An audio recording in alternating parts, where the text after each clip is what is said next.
Hello everyone and welcome officially to our third episode. We've only, at least if you don't count the old show, only been doing this for three episodes total now, and today we are going to talk about spirit mages. I have subtitled it as We're Not Complaining This Time because we did a video on the old show some time ago, for those of you that remember, talking about spirit pets when they were first mentioned. And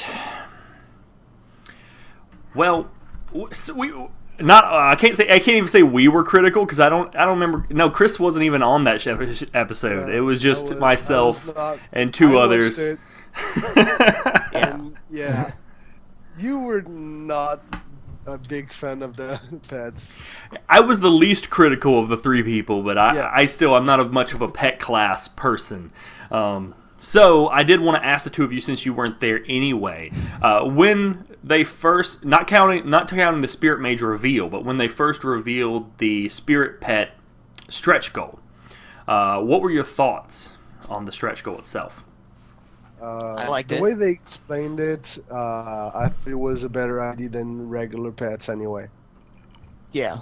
I mean, I like pet classes. I'm one of those people, so I was intrigued, at the very least.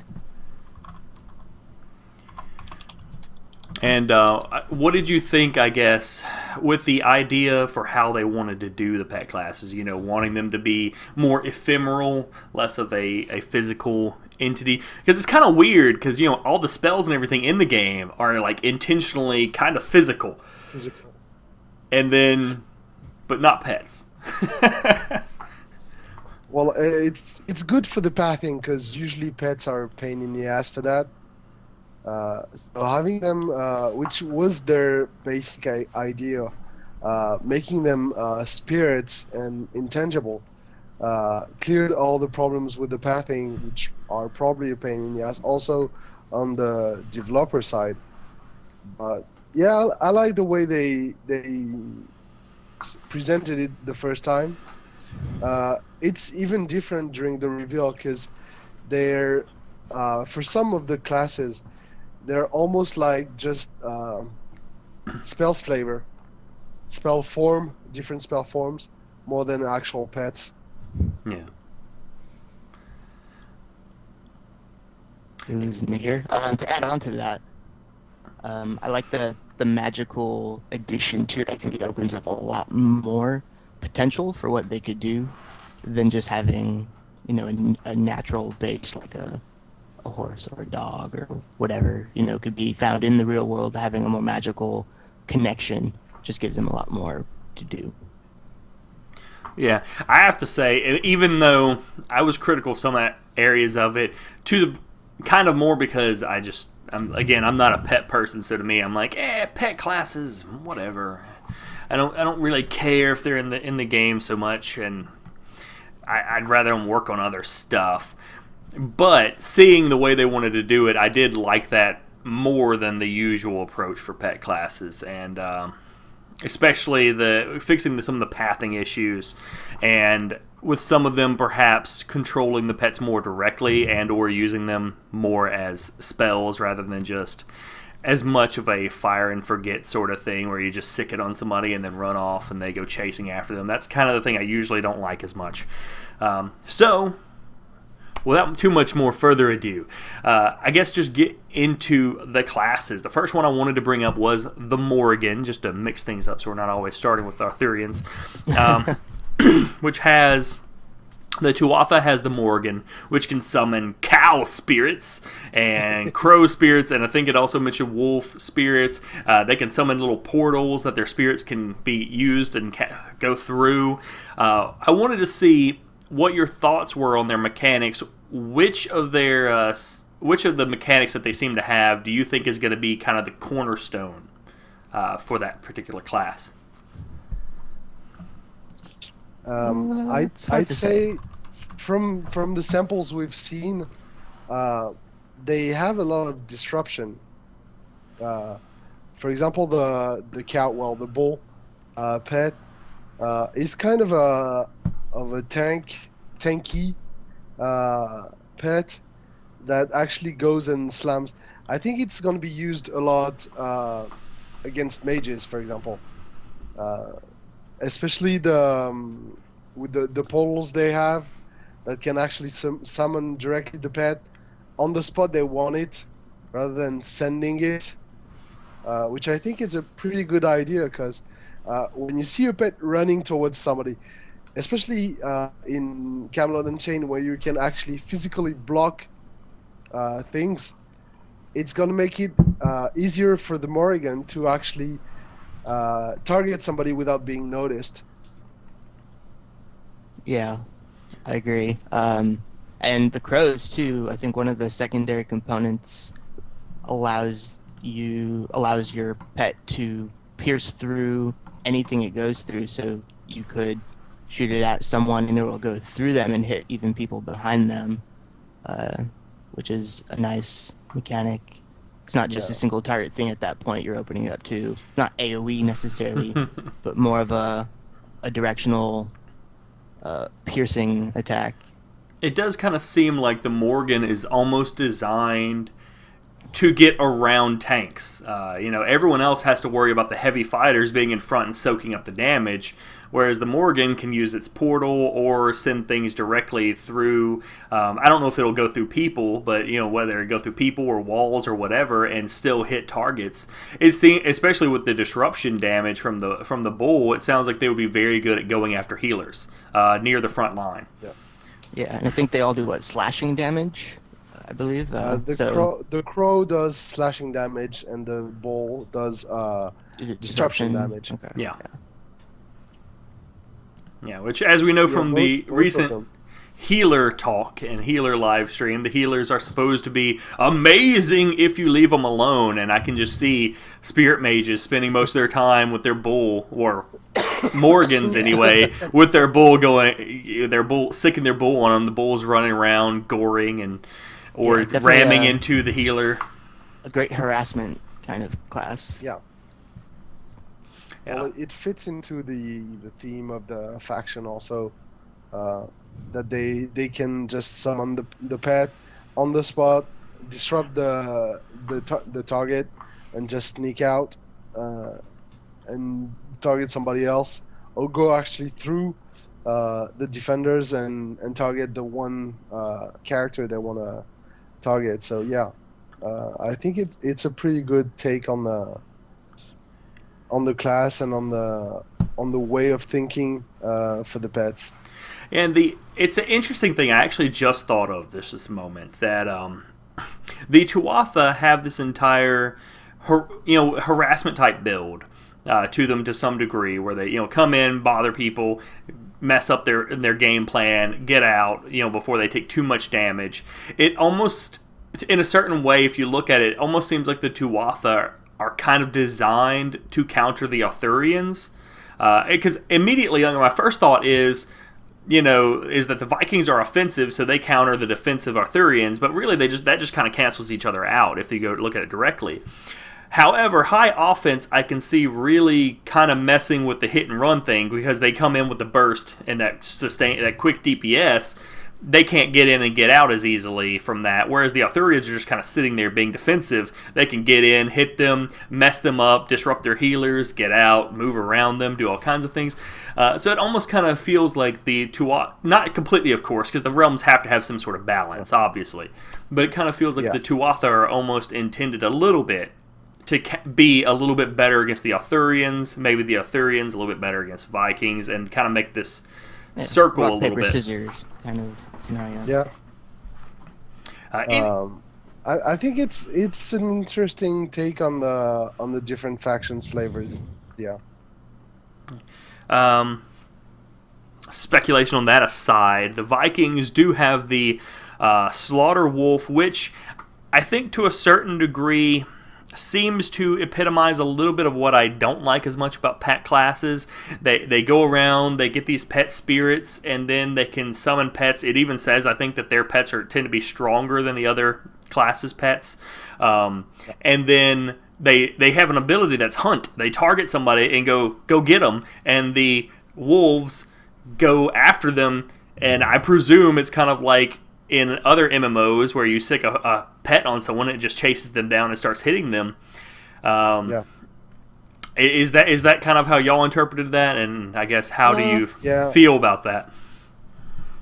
Kind of, yeah. I mean, one of their components differs from that in that, it seems to have like a higher threat kind of mechanic where when it takes damage, it's just going to start attacking whoever is hitting it, regardless what you try to make it do, which is the trade-off for that component. But aside from that, yeah, it feels more of like, hey, you guys are all my animals, go do my bidding, attack this person. Yeah, it's closer to the traditional pet class, the pet owner. They did say, if I remember correctly, that even if you kill the slaughter wolf, the wolf stays on until you kill it, at least for a certain time. So or until it's taken over. Yeah, the AI takes over. It's an interesting take. I don't know how it's gonna play, but yeah, it's closer to the traditional pet classes. I have to say, of the three, the slaughter wolf is actually the only one that kind of worries me a little bit. The other two I'm really pretty fine with. The slaughter wolf, I obviously don't know exactly how it's intended to work, but the idea that it can fire and forget its pets and send them off to go kill someone does worry me a little bit in a PvP game, because that's one issue I have with pets in a PvP game is I want to go fight the guy. I don't normally want to go fight his wolf chasing me around, and it's just kind of annoying to me. But but also they mentioned, as I recall, that if your pet gets too far away, then you lose control of it. But other slaughter wolves, if they give commands to their pets and they're near it, then they'll tag along and start. I do believe they implied that they would kind of tag along and go with the other wolves around them to do things, which seems like it could be potentially problematic with swarms of wolves just all going after the same person. Yeah. Individually, I think what it will come down to as far as maintaining control is the buffs that they provide and their more resistance focus. One's deals with frost resistance, one deals with fire resistance, but the frost one especially works with slowing down preparation time and that kind of nature. So you can control them in that sense and focus on classes that are going to be an issue if you don't, push those preparation times back. Yeah. Now, we know that the spirit pets don't have normal substance. They don't have collision. Do you think the spirit pets will have collision with each other? Will all the spirit wolves be able to pile up on top of each other and all start hitting the same guy? Because that sounds like a problem to me. How do you target them? I mean, right. If there's 3 wolves all standing in the same spot biting a guy, right. I mean, it can be easily programmed that they don't do that with them among themselves, but just thinking about it, you can make it so that they don't clip with anything, and that's more of a universal setting. But I'm sure it's easily programmable that that's with themselves. That's more what I meant. Not really with the other types of spirit pets, but just with themselves as as spirit wolves. Will the spirit wolves they intentionally not stand in the same spot? If there's only a narrow gap to get to somebody, will the other ones not be able to hit them? Things like that. That's the situations where having them as spirits is the trade-off. Is they can go through things and actually target you and be, I don't know, you can have 5 pets on you when you are in the middle of a corridor where normally only one could hit you. I don't know if it's desirable to have them not clip with each other. I think it's not a big trade-off, and it's not a huge problem, honestly, because it's not. It would be a problem for a game where you have a reticle targeting. If you have a tap target, it's less of a problem because you can cycle through the targets. I guess the area I have some issue with it is through the game you have people in front of you to protect you, and other things to reduce how much damage can possibly come to you at once. Say the enemy faction has a group of 10 slaughter wolves running around with wolves, and they all go, "We're killing that healer." 10 wolves go running at him. They run straight through all the people. All the, at that point, I'm slightly concerned that it's an easy way to just go, we'll kill that healer and kill that healer and kill that healer, and then there's no amount of healing or protection that can save them.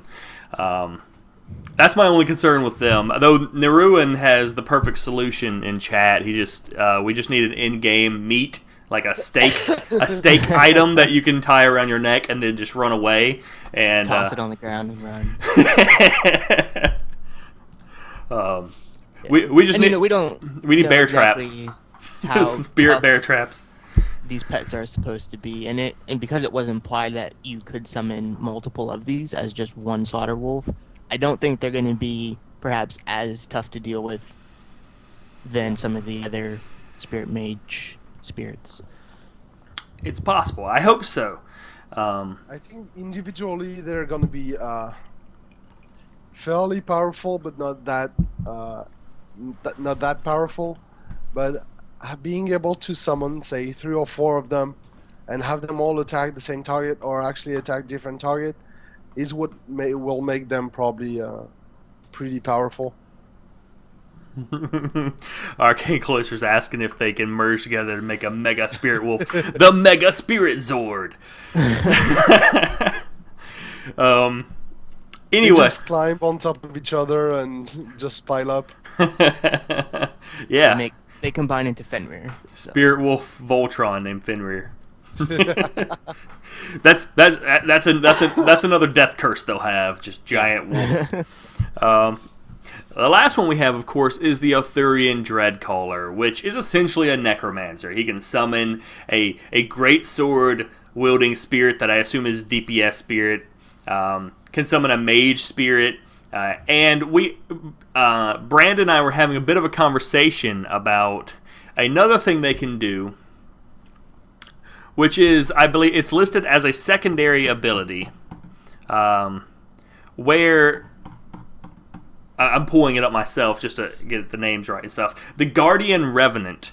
I was assuming I had been working off the assumption that this was a third spirit they could summon that was a big tank-like spirit. But then Brand pointed out that it says secondary on there and was wondering, does that mean you just take one of the other spirits you have and you then make them tankier? Right. So instead of your great sword spirit, a little bit more tanky melee DPS, or a little bit more tanky range DPS with the cultist. Turn them into a bodyguard. For me, that spell makes them. You can probably. We don't know about the Dreadcaller, how many souls he can actually summon at the same time. Mm-hmm. But I'd say maybe 2, making one his bodyguard and using the other as an attack. Possible. Possibly. That would, because this one is clearly designed to be a bodyguard, because it says that if it travels a short distance away from the summoner, it loses, it starts fading and loses HP. So, right. Yeah. The main thing I wanted to ask the two of you about this class is they have something that summons a mage, and Brand's internet is running through a potato right now. Apparently. But they can summon a spirit that's a mage. They can summon a spirit that's a warrior.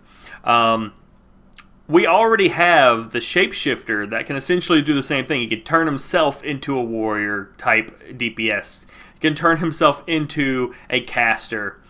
So, looking at the Dreadcaller, what I have to wonder is, what do you think their actual battlefield role is going to be? Like, what purpose do they actually serve in this?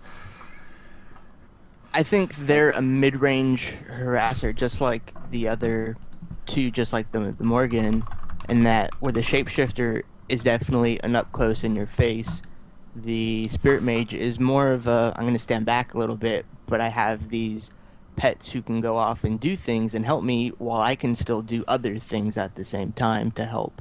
And you're coming at someone from 2 different angles, or just fighting 2 different people. I'd say they're about the same range as the healers. So they're gonna be on the battlefield. They're gonna be pretty close to the action, but not at melee range like the other classes. So yeah, mid range harassers, disruptors is probably gonna be. They're gonna be most of them are gonna be the counterpart to the healers, and the counters to the healers because they are about the same range, effective range. So they're going to be running around and targeting healers probably. That was going to be my next question is, do you think the main purpose of the Spirit Mage really is to be a mid-range disruptor, just to be an anti-healer, effectively?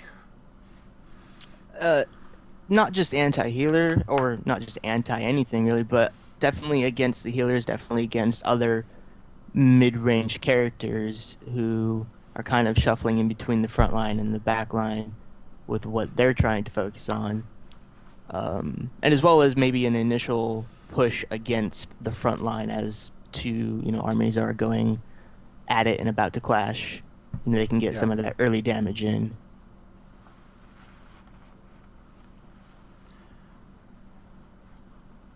Yeah, I agree. I think it's not gonna be just anti-healer or just anti-something. They're gonna be running around the battlefield and disrupt. The pets are not here to kill. I don't think they're designed to be solo killers, but they're here to wreak havoc in the group organization of the enemy by having pretty much sacrificeable characters, because they can send the pets and then they can resummon them later on, so it has less impact on them than if a character dies. Yeah, so, Kriss, we've dug around a little bit, but you finally got to the root of my question there. Really is not so much for them being anti-healer only, but I really do, I agree, I do really see them being more, I mean, they certainly do DPS support, as Neruin just said, they can get near the front line, they add some extra damage, but I see them more as being annoying. kind of like the scouts can be annoying, they can get in there and do some annoying things in combat, except these guys are really annoying because they can actually kill you if you ignore them, but by themselves probably not going to kill you. But if you've got a mage shooting fireballs at this one guy and he's trying to dodge the fireballs, and now this wolf comes up to him and starts biting him, he's got to go, do I dodge fireballs? Do I attack the wolf? Do I dodge fireballs? Right. Do I attack the wolf? Yeah, and it's about taking someone or a group of someone's out of place for a moment to lower their DPS or just take them out of the equation temporarily.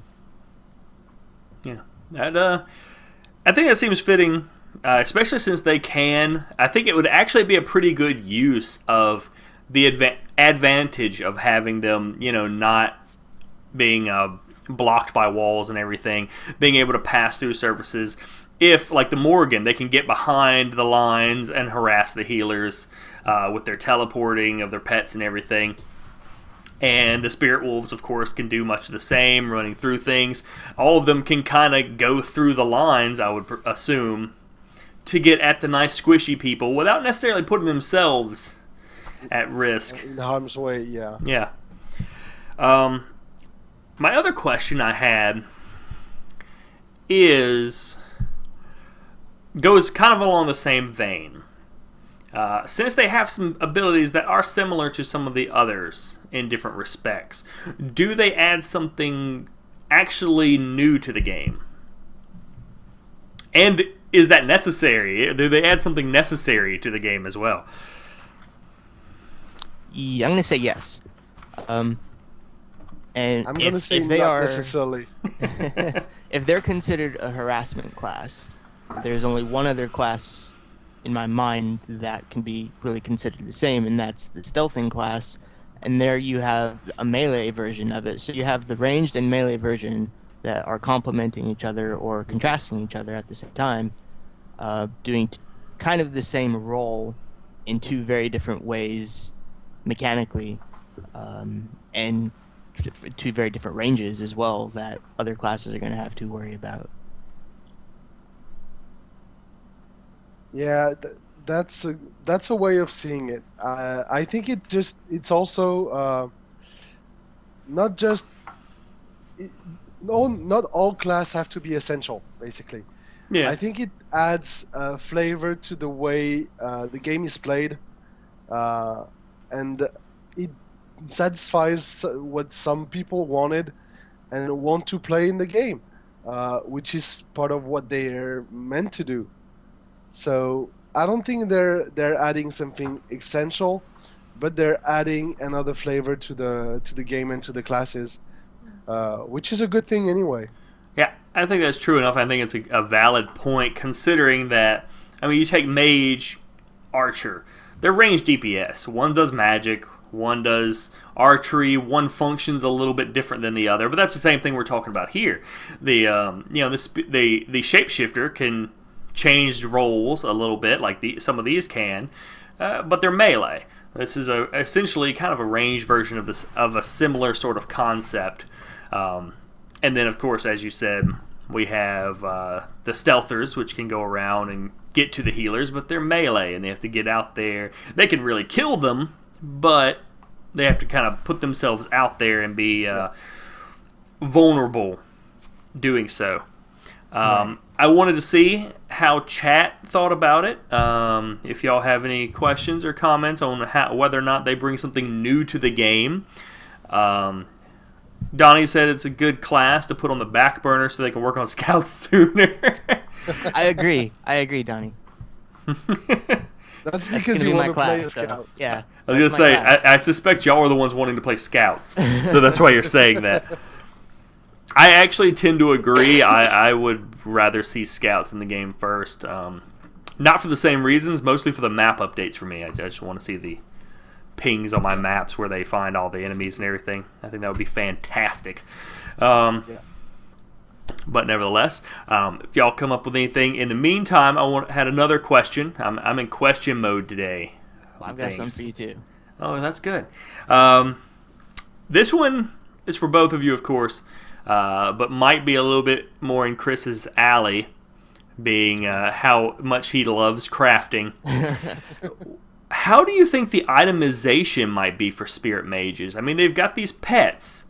Now, it's kind of weird because you can't just I guess you could just increase the damage of a pet, but I think the only way they can add some crafting element to the spirit pets, spirit mages, is the equipment. I don't think even the calling the summoning elements, it would be weird, even from a crafter perspective, having to craft the summoning elements for the pets. I don't think that's really a thing. Yeah, maybe the magic color, like Donnie said, for the wolves. But what if they have a spell book, kind of like the regular mages? Yeah, could be a spell book component. Yeah. But more, my question was not whether you can make armor or spell books and stuff, but what does it do? Does it just increase damage? Does it increase their pet's health? I mean, I want to say none of the above. Maybe the pets just shouldn't be affected by what you wear and have base stats. I think the goal of most of the spirit classes that we'll have, for those three, are going to be their own survivability. Because as long as they're alive, they can resummon new pets. Yeah. I've kind of felt that the player themselves is still quite capable of participating without a pet, but that the pets add just the extra thing they need to make them different and to make them unique. And so that at that point, the gear really shouldn't affect the pet. It's just an addition to your arsenal. Yeah, I think I agree with that. Well, that's I guess that's my question though, is if it doesn't affect the pets, that brings up two more questions and issues for me. One, if it doesn't affect the pets at all, then won't the pets become less useful against players except for newbies because everyone else is going to have better armor, more survivability. Suddenly the pets are doing less damage because their gear doesn't scale or anything, unless maybe your ability progression scales them. Exactly. Because they are an ability, they scale through just reuse. Well, 2, in that case, if they only scale through reuse through abilities, do they not get a weapon? Do they not get any kind of a castable item? Are they actually going to be going into melee range? Because otherwise crafters don't get to make them any kind of a weapon. And then they have kind of an advantage over other classes because they have one piece of gear that they don't care about. They'll have to have probably at least some basic melee combat to defend themselves. Or range, potentially. Or range. You know, they might be able to wield a bow and just have basic bow attacks. So. Yeah, I think the pets being spirits, we don't have to fall into the old thinking of itemizing the pet, giving the pet armor, giving the pet buffs. The pets are the buffs. The pets are the effect, so they don't need equipment. Yeah, Arcane Cloister brings up kind of the issue I was thinking of too, which is the mages get spell books, which we assume increases the power of their spells. So spirit mages don't get spell books that increase the power of their spells. It's possible. It could increase the tuning between the color and the spirit, making it, for example, for the dread wolf. For the slaughter wolf, sorry, I mixed two. For the slaughter wolf, making it easier to keep control of your wolf, even when it gets attacked. For the dreadcaller, making the distance between your bodyguard and you longer before it gets affected, or just making the pets more powerful. Yeah, I think one key thing to maybe consider as a good representation is the artwork for these classes themselves. The Dreadcallers wielding this giant scythe-looking weapon, which doesn't mean they're stuck with that, but it shows that they could be wielding anything, really. Mm-hmm. Yeah. The only one that doesn't actually wield a weapon, and it shows, again, that it feels more like a mage than the two others, is the Morrigan. The way the Morrigan is set feels more like it's a mage using spirits rather than a fighter using spirits. Yeah. Now, Brand, did you have some other questions or something, points you wanted to consider? Just while you're spinning on my screen. Just a generic question. I was thinking about this earlier and how all three of these sub-classes, if you want to call them that, have different roles and different ways to use their spirits, specifically with the Dreadcaller, and how the Dreadcaller has a melee DPS and a range DPS, and how we initially thought there was a third tank spirit. Do you think that with extra components coming out, we know that these are just samples that we've seen and there's probably going to be more, that the Dreadcaller or any of the other two will get additional role types, like, dare I say, CC or more crowd control based, or even healer based kind of roles in the case of the Dreadcaller? I don't think healer. I don't think so. We already have the hybrids, so probably not healer, but maybe more range, like summoning archers, or things like that. But yeah, I think they're gonna have probably not when they're released, but later down the line, more pet categories and more types of pets. Yeah, I mean, I agree. We know that these are just samplings of abilities, and they're going to have way more abilities than what we see in the reveals.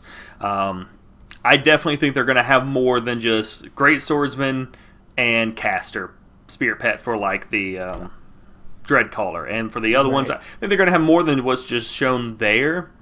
I think there will be some things that they probably will not have. Like Kriss said, I really don't think healer pet is something that they're going to want to go into, because I could kind of see that turning into like the weird buff bot type concept where, oh, we got to have that guy because he can summon a healer pet and just follow us around with a healer pet all day. So I think they definitely want to avoid. I think they would definitely want to avoid anything that could buff or assist their people directly in that fashion. They'll want to focus on types of pets that have to be controlled at least a little bit. But I think something like, I mean, we've seen the Morrigan has a disruption type pet. So I don't see any reason why the Dreadcaller couldn't also have a disruption type pet.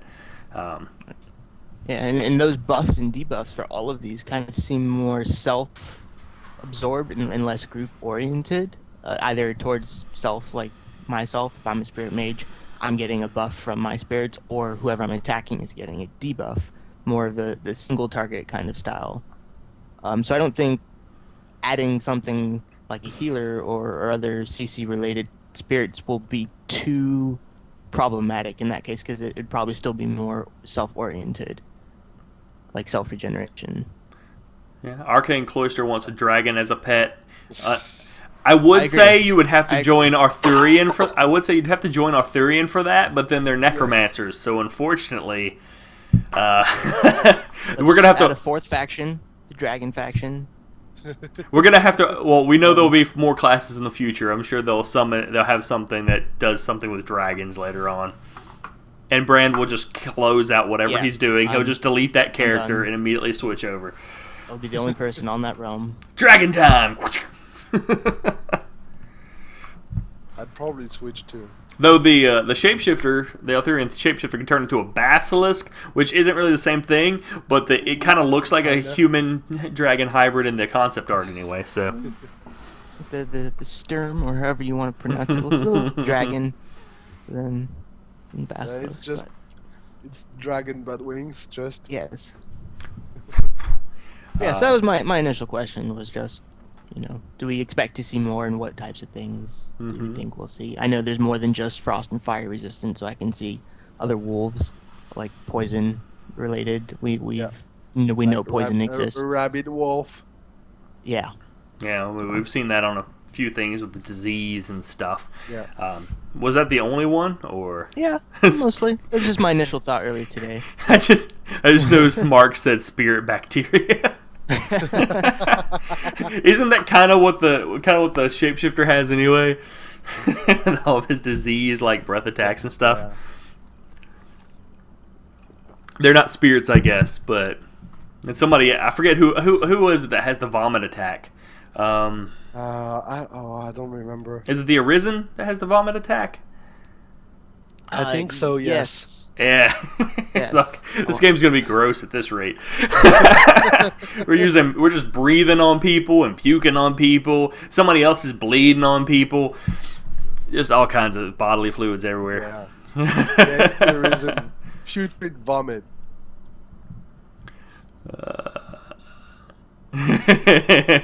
Ibsen's in there making Harry Potter references.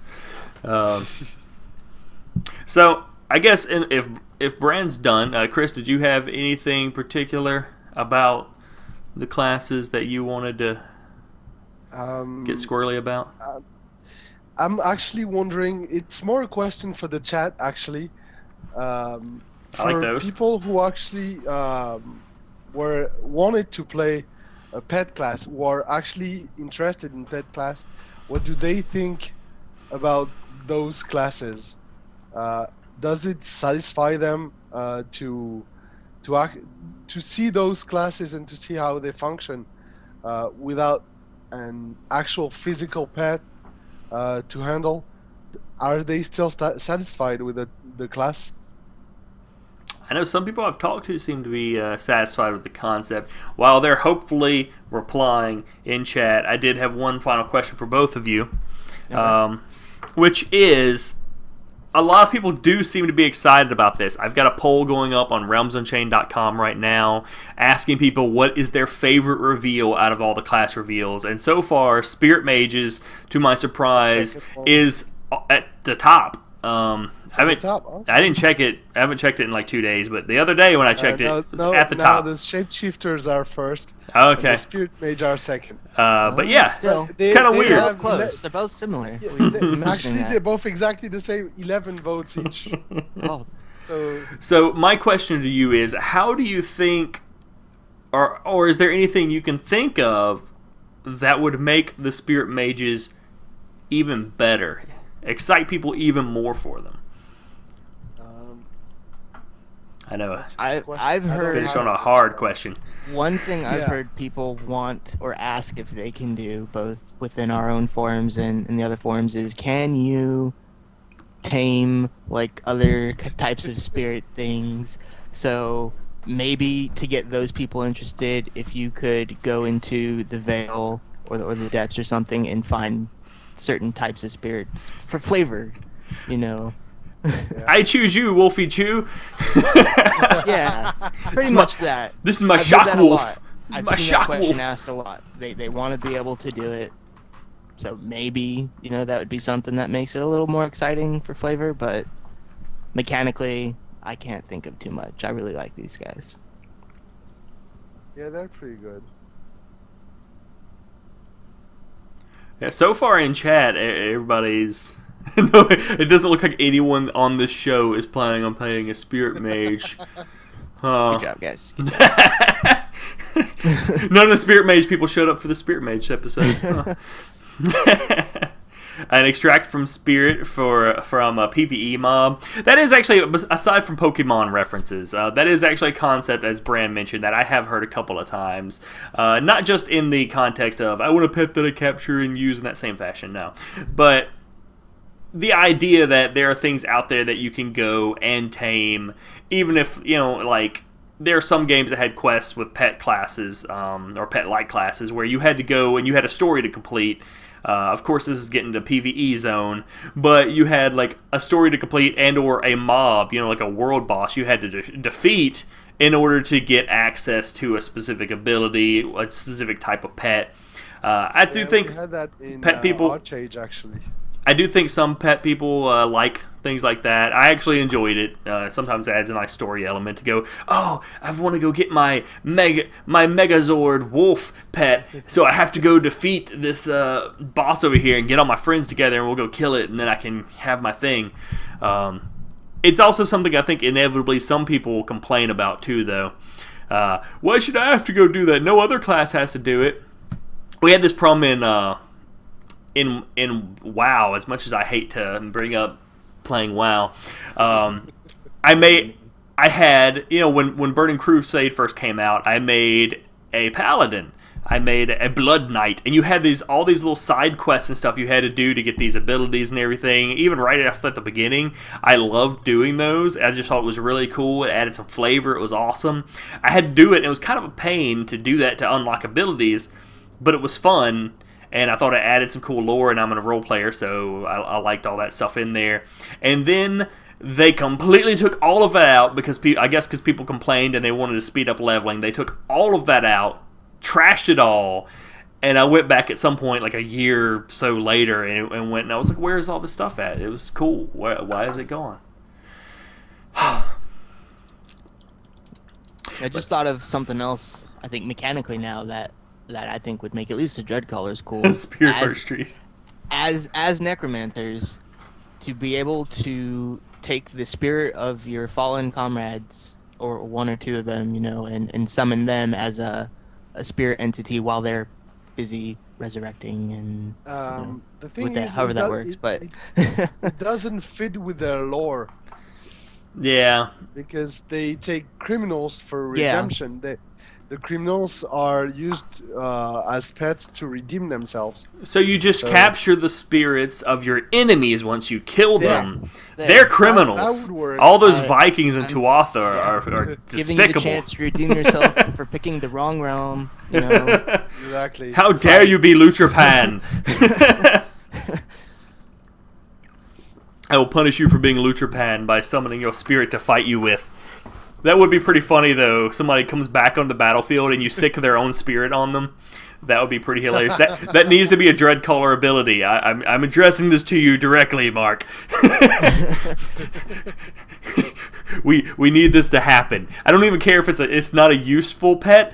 Just I copy you and make a shadow of you or something, and I send it after you. Around. It just follows that person around specifically as a permanent reminder that you just died. That you got killed. That would be pretty hilarious. Let's see. have not played a Thurgis from Daok, so I don't know how that works out, but it does like 1% of the damage. I would totally be okay with that. Like Stannis' Shadow, except kind of useless.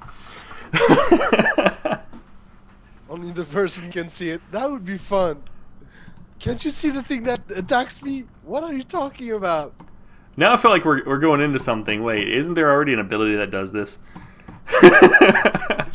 Now that I'm thinking about it, I wanted to remember there being something where like a death curse when somebody dies and they haunt someone else. So that's kind of the.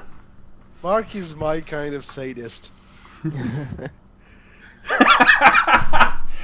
Yeah, have the spirit pet chase them, and only that person can see it, and so everyone else just sees them attacking nothing. Like, God, look at this noob over here. He's just swinging in midair. What are you doing? That would be amazing. That would be very trolly. Yes. I don't think we asked this question earlier. Normally we start off with which one is our favorite. Yeah, I was trying to change things up, not ask the same questions every time. But while we're on it... Well, I'm going to ask you, what is your favorite? That's easy for me. It's the Necromancer. Are you even joking? Actually, Morrigan comes pretty close in this. I think the Morrigan is really freaking cool.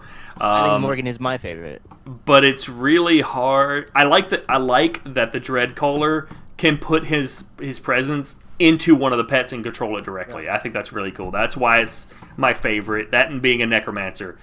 Outside of that, the Morrigan is just really freaking cool. So that would be, it's close.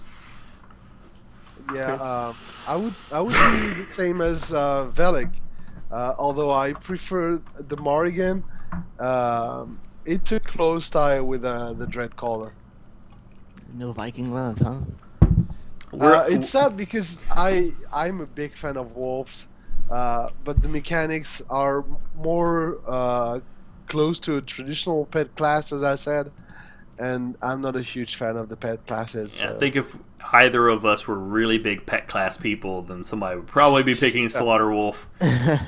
But since none of us are actually tend to play pet classes, I don't think. Yeah. I've played them before. I won't say I haven't, but I don't tend to fancy it.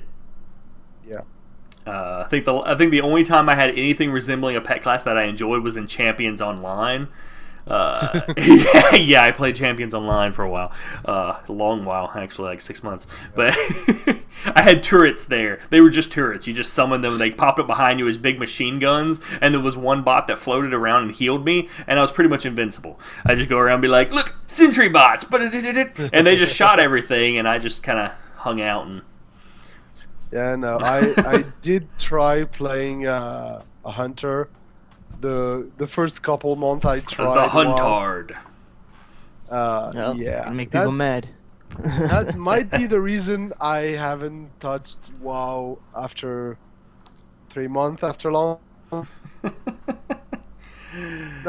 I'm lying. I played for almost a year actually, since I stopped at Burning Crusade.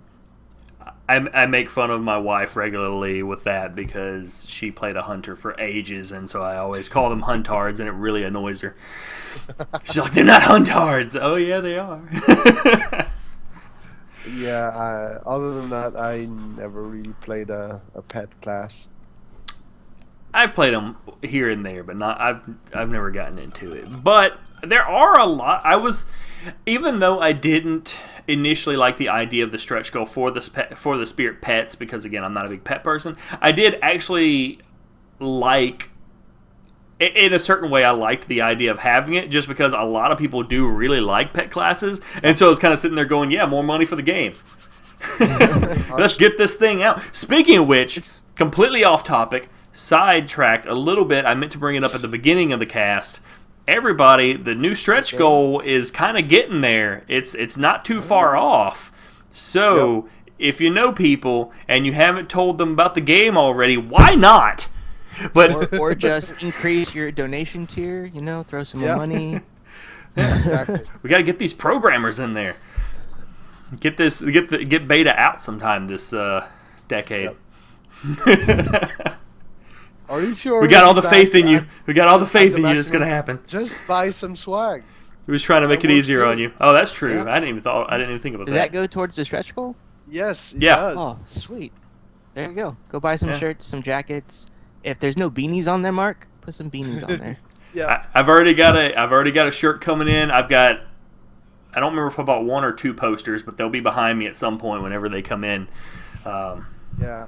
Spruce up my I'll decor. be getting, as soon as I can, I'll be getting a hoodie. I don't wear hoodies. I thought about it, but I have one hoodie and I never wear it. So it is Well, what it is. if they did a generic Camelot Unchained shirt, I would have gotten that one. But the others are for the depth. I'm not gonna get 2 shirts of the depth. So I have a shirt. it is get a true. shirt and, I got the depth shirt, and then when they come out with like a normal Camelot Unchained one, I'll probably get that one too. exactly. And I can That's start the wearing right those one. for the cast instead of just Yep. my shirt that you can't even tell is green in this lighting. I don't even think you can tell. Mine, you can actually tell it's green. You're not wearing your sponsored shirt today, I noticed, Vellic. No, I had my Legend Gaming shirt on the last time. I only self promote myself so many times, you know. Only so often. Anyway, we're kind of rambling now, so I do want to thank everybody for coming out. I'm not necessarily closing the cast right now, but I'm going to close the recording so that everybody else who checks out this recording can let us know in video comments what you think about spirit pets. Like my channel so you can see the things pop up, and also remember to back the game. Yeah.